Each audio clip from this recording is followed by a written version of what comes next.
भगवान श्री विजय राघव का 33वां वार्षिकोत्सव ब्रह्मोत्सव महोत्सव के शुभावसर पर हम सब श्रीमद् रामायणी कथा 9 दिवसीय अनुभव करने के लिए एवं भगवान स्वतः इस कथा के श्रोता हैं उपस्थित हुए। भगवान विजय राघव को सुनाना है इष्ट है। अभी हम और उनके माध्यम से हम सभी श्रीमद् रामायणी कथा श्रवण करेंगे कर रहे। आज द्वितीय सत्र दूसरा दिवस। यह नल नामक संवत्सर है। कुछ एक विद्वानों के मत से राक्षस ही प्रवर्तित हो रहा है।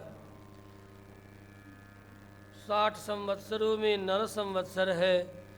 आज से 33 वर्ष पूर्व भगवान श्री विजय राघव अपने गुरुदेव विश्वामित्र का स्मरण करते हुए यहाँ प्रतिष्ठित हुए और भगवान विजय राघव ने पूज्य हमारे आचार्य गुरुदेव अस्मदाचार्य सत्संप्रदायाचार्य परिवंश परिव्राजकाचार्य जगदाचार्य श्री त्रिदंडी स्वामी जी महाराज को इस कलयुग में विश्वामित्र के रूप में स्वीकार करके भगवान श्री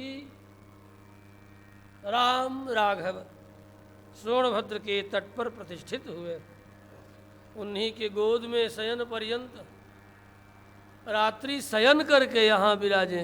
अतः मेरे गुरुदेव के पुत्र भी शिष्य पुत्र के समान होता है। विश्वामित्र के भी राम पुत्र और शिष्य थे और यहाँ विजय राघव भगवान भी मेरे गुरुदेव के शिष्य भी हैं और पुत्र हैं। ज्येष्ठ होने के नाते ये हमारे अग्रज हैं, हमारे बड़े भैया हैं। हाँ, बड़का चेला ही छुटका चेला हम। इसलिए छुटका चेला जो है अपने बड़के भैया की कथा सुनाने यहाँ बैठा है।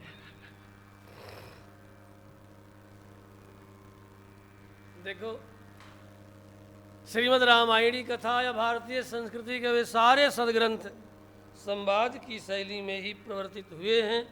यहाँ देवर्षि नारद से महर्षि वाल्मीकि प्रश्न कर रहे हैं। यहाँ भी गुरु और शिष्य, महर्षि वाल्मीकि शिष्य हैं और देवर्षि नारद गुरु हैं। पराशरम मुनिवरम कृतपर्वाणिक क्रियाम मैत्रेयः परिपप्रच्छ पणिपत्याभिवाद्य च।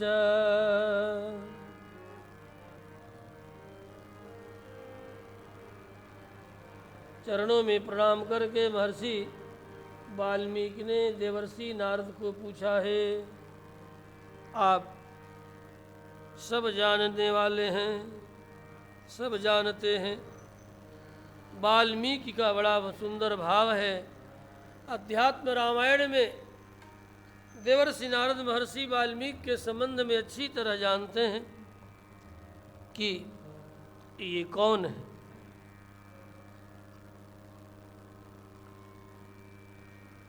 यहाँ तक कि भगवान श्री रामभद्र स्वतः अध्यात्म रामायण में वर्णन करते हुए महर्षि वाल्मीकि के संबंध में कहा है, हे महर्षि, आपके उस महामहिम नाम की महिमा का वर्णन कोई नहीं कर सकता। महर्षि वाल्मीकि ने भी भगवान श्री रामभद्र के विषय में बहुत सी बातें कही है। राम त्वन्नाम महिमा वर्णिते केन वा कथम् यत्प्रभावादहं राम ब्रह्मर्षित्वम् अवाप्तवान्। हे रामभद्र, आपके नाम की ऐसी महिमा कि मैंने ब्रह्मर्षि पद को प्राप्त कर लिया। सारी दुनिया कहती है मेरे संबंध में क्या कहती है। राम ने यदि पूछा हो तो महर्षि वाल्मीकि क्या कहेंगे? उल्टा नाम जपत जग जाना, सारी दुनिया जान गई है। उल्टा नाम, उल्टा नाम जपत जाना, वाल्मीकि भयो ब्रह्म समान। उल्टा नाम जग जाना, वाल्मीकि भयो ब्रह्म समान। उल्टा नाम जग जाना, उल्टा नाम जग जाना, उल्टा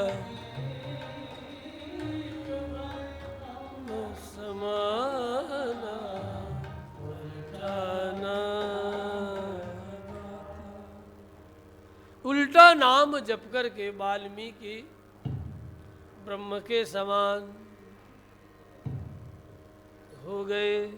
हे रघुनंदन, हे रघुनाथ, आपके नाम की कृपा कटाक्ष का परिणाम, मैं तो किरातों के साथ कुसंग में पड़ कर के डकैत हो गया था, डाकू बन गया था। मार्ग से जो कोई आता जाता उसी को लूट लेता।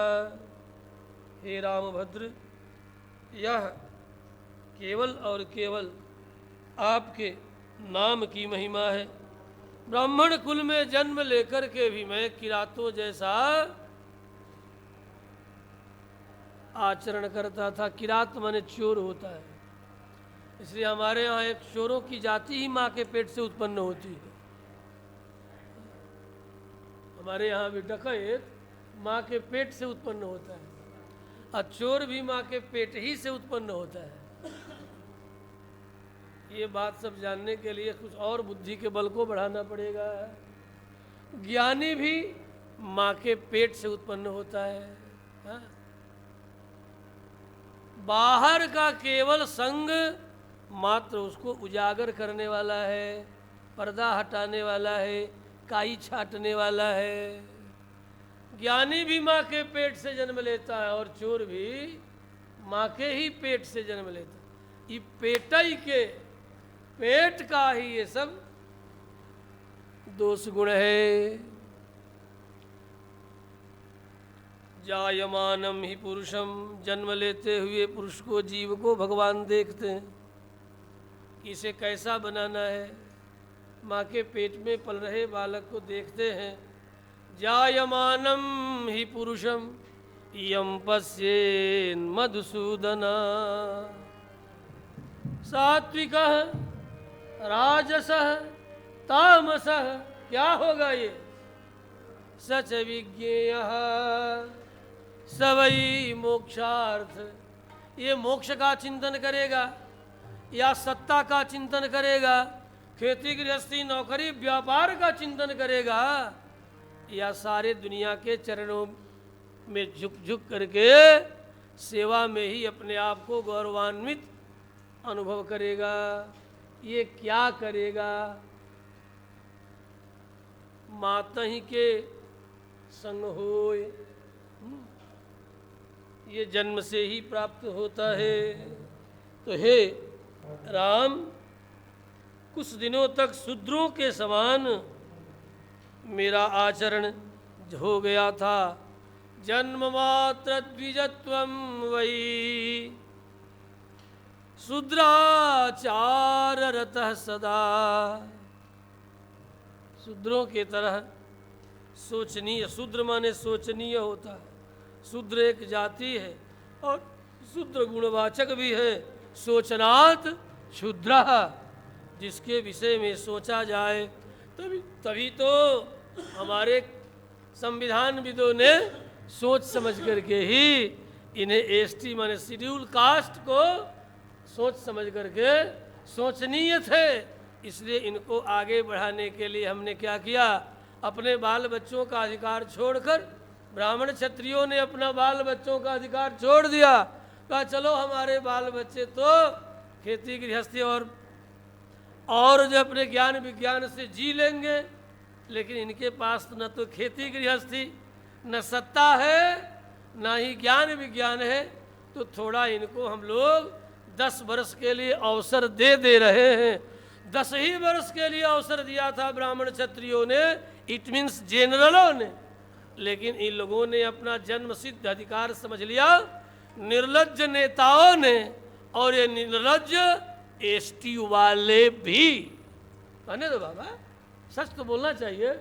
जब निर्लज्जता पूर्वक तुम इस तरह स्वाभिमान तुम्हारा मर गया और मर कर के 10 वर्षों का आरक्षण 70 साल से भोग रहे हो, श्री रामभद्र भगवान की जय। तुम्हें छोड़ देना चाहिए। ए बच्चा, ए नीचे बैठो, ये पैर मत हिलाओ, नीचे बैठो, मनुष्य की तरह बैठो, नीचे बैठो, मानो बनो। श्री रामभद्र भगवान के जन्म मात्र द्विजत्व में शुद्राचार रत सदा। इसमें कहाँ थोड़ा भी आवाज है कि हम बोले बच्चा? थोड़ा इसको ऊंचा कर रहे बच्चे। चोरों का साथ था और अंत में मैं भी चोरों जैसा काम करने लगा। ततः चौरस्य संगम्य चौरो अहम भवम पुरा। हे राम जी, मैं चोर ही हो गया, यद्यपि जन्म से मैं ब्राह्मण था, लेकिन जन्म मात्र मेरा द्विजत्व रह गया। धनुष बाण लेकर मैं काल की तरह जीव हत्या करता था। लोग मेरे नाम से विह्वल हो जाते, पागल हो जाते भय से। एक बार की बात है कि भय जंगल में मैं सप्तर्षियों को जाते हुए देखा। वे अपनी आभा प्रभाव और कांति के द्वारा जगत को आलोकित कर रहे थे। मैं उनके निकट चला आया और आकर के कहा, सुनो, अपना अपना वस्त्र नीचे उतार दो। जोर से चिल्लाया, ठहर जा, कहाँ जा रहे हो? उन सप्तर्षियों ने मुझे देख करके पूछा और डांट के कहा भी पहले, रे ब्राह्मणाधम, नीच, हम सप्तर्षियों को लूटने चला है, जल कर के भस्म हो जाएगा तू। मैं डर गया। सुन, तुम हम लोगों के पीछे पीछे मत आ, नहीं तो जा अपने पुत्र पत्नी पिता माता से पूछ करके आ कि तू ये जो चोरी का दुष्कर्म कर रहा है, इस दुष्कर्म का जो फल तुम्हें जब प्राप्त हो तो क्या तुम्हारे माता पिता पत्नी पुत्र भाई परिवार सगे संबंधी जो चोरी का माल गटक रहे हैं, वो तुम्हारे किए फल में भी कुछ लेंगे ना? उनकी भी हिस्सेदारी होगी ना? खाने और भोगने में तो हिस्सेदारी निभा रहे हैं, और चोरी का जो फल मिलेगा तब पूछ किया। अब तो मैं बहुत व्यग्र हो गया। हे राम, कहाँ की कथा सुना रहा हूँ? अध्यात्म रामायण में महर्षि वाल्मीकि अपने मुख से राम से कह रहे हैं, हे राम, मैं बहुत व्याकुल हो गया। फिर अपने घर गया और वहाँ जाकर के सबसे एक एक करके पूछा। वृद्ध माता पिता ने कहा, बेटा, वृद्ध माता पिता का भरण पोषण करना पुत्र का सहज धर्म है। ये तो मैं नहीं कहता कि तू कहाँ से कमाई करता है, चोरी करता है, डाका डालता है, या श्रम के द्वारा कमा करके मुझ वृद्ध माता पिता का भरण पोषण करता है। मैं जैसे भी करूं, यदि पुण्य से करूं तो या पाप से करूं तो मेरे किए का फल आपको मिले या न मिले। माता पिता ने कहा कि मुझे न पुण्य का फल चाहिए तुम्हारे, और पाप का तो चाहिए ही नहीं। पुण्य का इसलिए नहीं चाहिए कि पुत्र के प्रति सहज वात्सल्य है, और पाप का इसलिए नहीं चाहिए कि कोई भी माता पिता अपने पुत्र को पाप कर्म में संलग्न नहीं कराना चाहता। उससे अच्छा है कि हम भूखे मर जाएं, लेकिन तू पाप करके हमारा भरण पोषण मत कर। चला गया पुनः अपने बेटों के पास। बेटों ने कहा हम तो नादान ठहरे। कहा ठीक है, पत्नी के पास। पत्नी बड़ी विदुषी थी, ब्राह्मण की बेटी थी हो। अब बब्बन की बेटी उसमें भी पढ़ी लिखी, अब बड़ा इनको बोलने देगी। कहा खबरदार। माँ बाप ने क्या कहा? माँ बाप ने ये कहा। बेटों ने क्या कहा? बेटों ने ये कहा। तो सुन नालायक, मनुस्मृति पढ़ा है कि नहीं? कहा नहीं। कहा सुन ले, मैं अपने पिता के घर में मनुस्मृति पढ़ कर के तेरे घर आई हूँ। पहले की लड़कियां मनुस्मृति पढ़ती थी, गौतम स्मृति पढ़ती थी, पराशर स्मृति पढ़ती थी, और शंख लिखित की स्मृति क्यों पढ़ती थी? तो धर्म शास्त्र है, कैसे कब क्या करना है, चार चार स्मृति कम से कम पढ़ती थी। कहा हम अपने पिता से घर में पढ़े हैं। क्या पढ़ी हो? पढ़ी ये हूँ कि पति का धर्म है कि पत्नी का भरण पोषण चोरी करे चाहे बेईमानी करे, करना उसका काम है, और कपट छोड़ करके पत्नी का धर्म है अपने पति की सेवा करना। रोटी पानी से लेकर शयन पर्यंत चरण दबाने तक मेरा धर्म है। वो मैं करती हूँ कि नहीं? तो वो तो तुम करती हो। चाहे मैं 12 बजे रात में डाका डाल के आऊँ तब भी तुम मेरे चरणों को पहले पखारती हो, फिर हौले हौले चिकने वस्त्रों से प्रोक्षण करती हो, फिर उन पैरों के ऊपर गर्म करके तेल मलती हो। यदि उसमें कहीं कट पिट गया तो उसकी औषधि भी विशल्य करनी, संधान करनी इत्यादि औषधियों का स्वतः ढूंढ करके रखती हो, और उस पर लेप करके पुनः श्वेत वस्त्रों के द्वारा उसे उपलेपन इत्यादि करके रात्रि पर्यंत जग जग करके तू हमारे पैरों के कांटा को साफ करती हो, कटे पिटे को पर लेप लगाती हो। ये तो तुम करती हो। कहा मैं अपने कर्तव्यों का पालन करती हूँ या नहीं? हाँ या ना? तो कहा हाँ। कहा मैं यदि अपने कर्तव्यों का पालन अपने धर्मानुसार करती हूँ तो तू अपने कर्तव्यों का पालन कर, हमें क्या?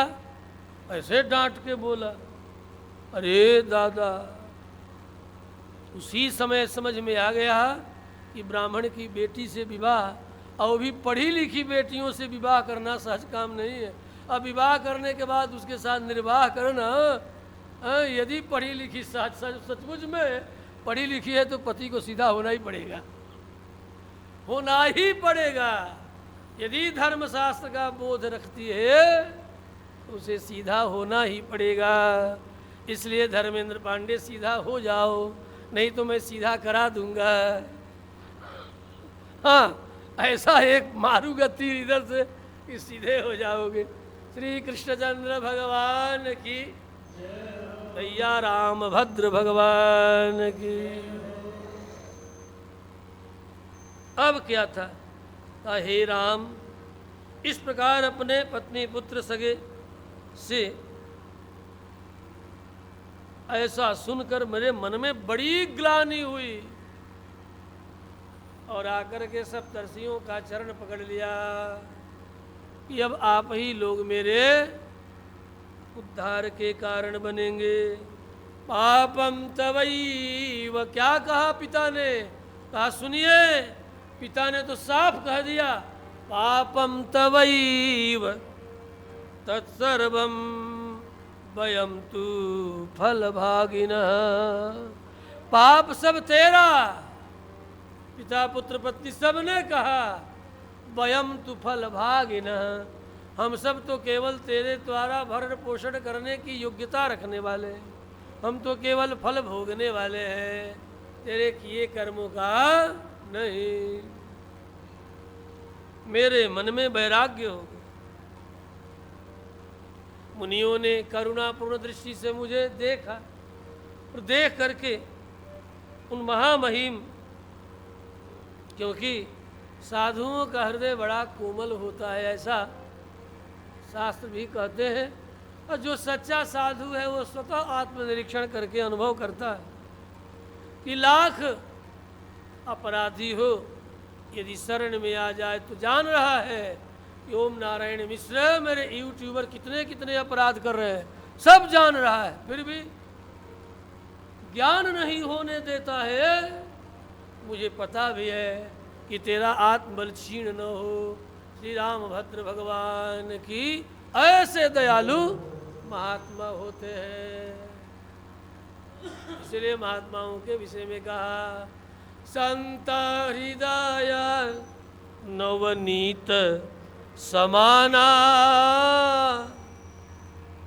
कहे कभी न पर कहे न जाना।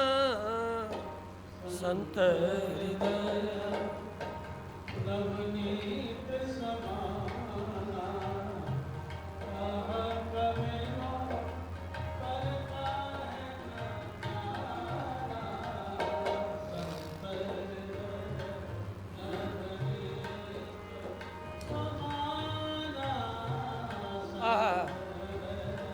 नवनीत समाना,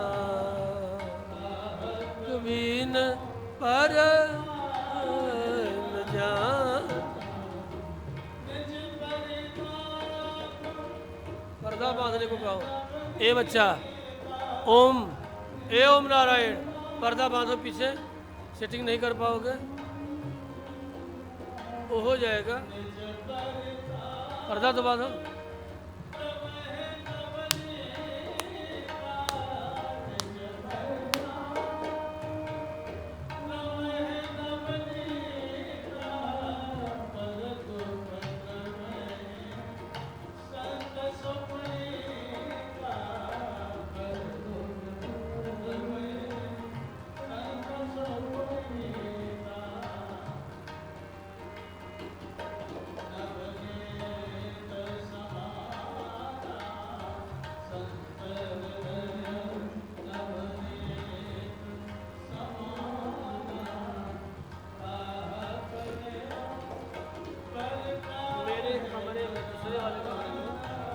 बल्ब और उसमें निकाल के ले आइए। ये बल्ब निकाल वो बल्ब लगा दो।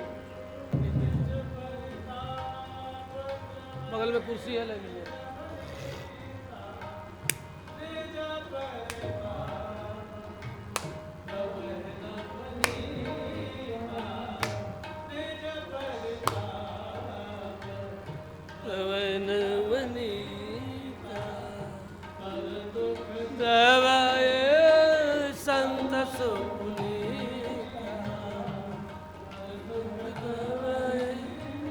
संत सुपुनीता